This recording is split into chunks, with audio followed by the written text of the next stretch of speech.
Welcome back to another rapid game in our series. So this time we have the move pawn to c4. Let's go for the move knight to f6. Let's go for a King's Indian if we can. So if you play the King's Indian, the versatility is that you can definitely play it against both d4 and c4 openings.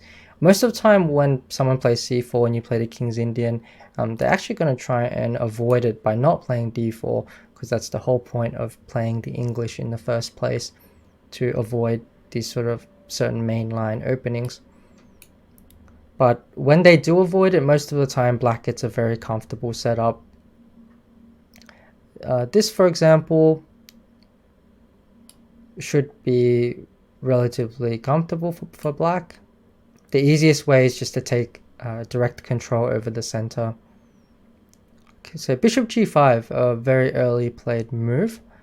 So this could be a number of reasons. White probably wants to go queen c1 and then trade off our dark squared bishop, which is a pretty good idea. Or he wants to provoke us to play h6 and then try to make use of this tempo later on. But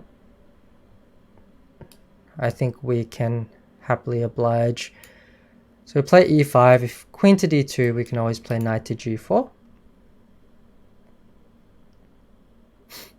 Yeah, so queen to d2 is a serious mistake here, I think, because after the move knight to g4, then the bishop has no squares to go to, and that's one thing I've noticed from the club level players, where they'll not value the bishop. Even in these sort of King's Indian type of structures, they'll often play bishop g5 and sometimes even just give up the piece for the knight. So you want to be valuing your bishops a little bit more here. Here we have a little bit of tension in our favor, so we don't actually have to take the bishop right away. We can take a little bit of time. In the King's Indian, you always want to be expanding on the king side with moves such as f5, e5, grabbing a lot of space whenever you can. If I'm allowed to, I'll play g5 as well. I don't want to take this bishop yet unless I absolutely have to, because we can take it whenever we want. Also, the move pawn to c6 is just to control the center, and eventually maybe we'll play d5 as well. See what happens.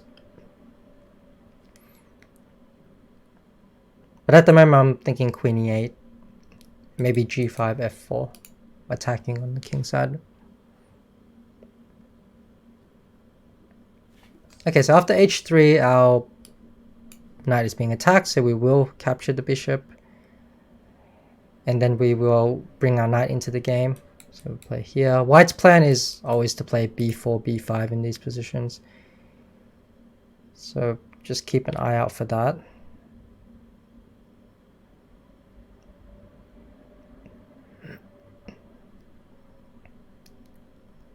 Okay, so the pawn takes. So we can put pressure on this pawn actually by playing the move pawn to h5 and bishop to h6. But if we play the move pawn to h5, he might play the move pawn to e4.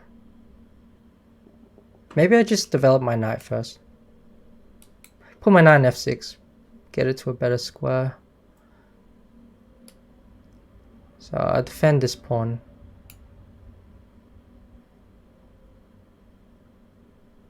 With queen e8.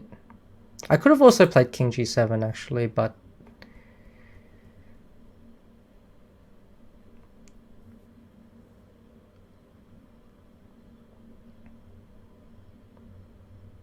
okay, so it goes rook to f2. So I really want to put the bishop here. If I can get the bishop to g5, then the pawn will be pinned, and it'll be very, very difficult for white to push e4 later on. I also want to play g5, but how am I going to get in the move g5?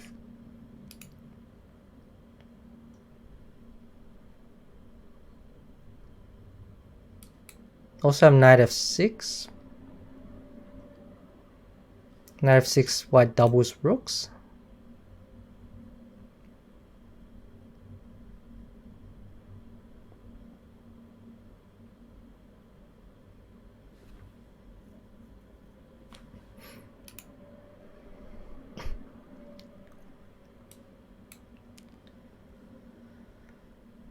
Knight f6 doubles rooks, knight h5 perhaps.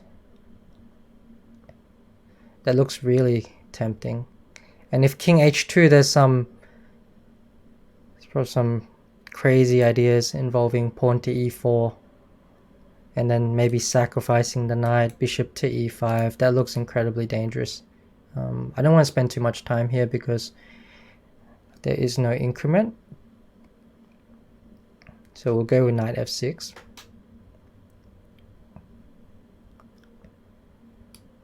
I'll go knight h5.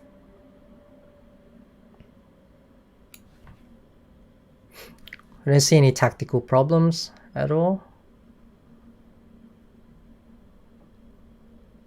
Yeah, I really want to play e4 here. Yeah, part of me is saying e4, pawn takes, and I just want to go knight takes g3. King takes, and then bishop to e5 check. Rook f4, pawn to g5, and just take it from there and see what happens. Like, I don't think we're worse there. We surely can't be worse.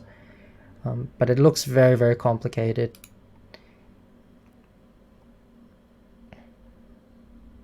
Is there anything else? f4. I don't want to play f4 because it gives away this e4 square.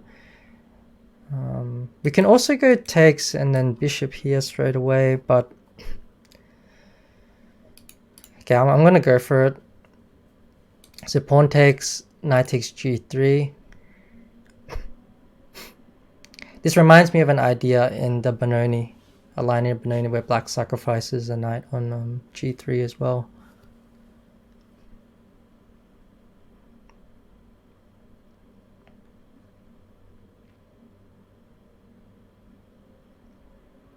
So pawn takes. Yeah, I want to go knight takes g3 first, because if I go bishop to e5, I just feel like he has a lot of moves in between.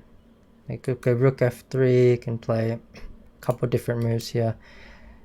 So I will play the move knight takes g3. So king takes, bishop to e5 check. The idea is that the king has no retreat squares, so he's either going to have to walk the king to f3 into a pin, which is not going to end well, or he's going to have to play rook f4.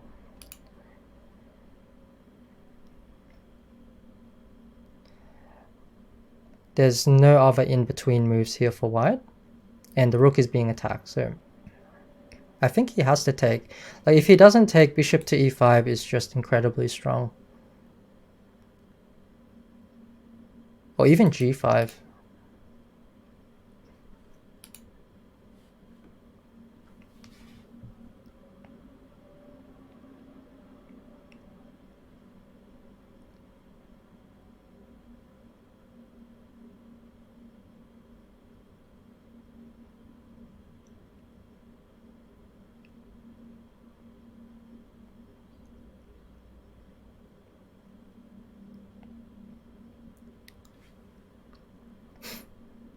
So he doesn't actually take it.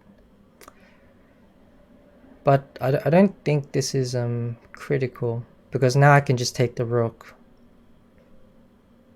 I take the rook with check as well. That's important. And then afterwards, I think I play g5. Now then, the knight shouldn't go here, because then the knight could possibly be trapped if it comes to g6. After rook takes f5, for example.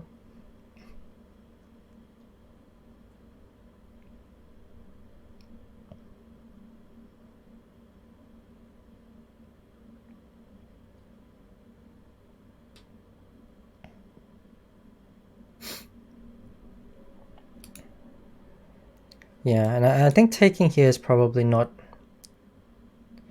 as good.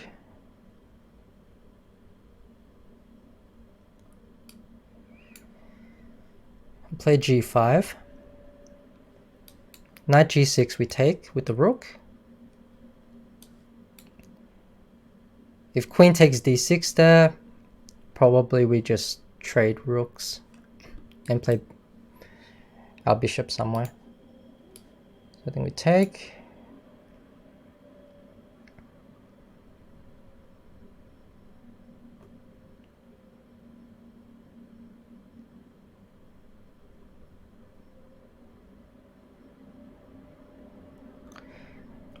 So rook takes, queen takes not possible with the knight hanging. So he has to go queen takes d6. Yeah, this one loses the knight though. I just go bishop takes.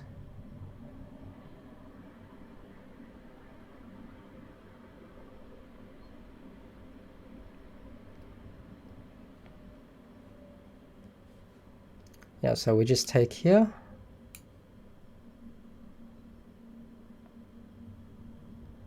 A bishop e5 is coming as well.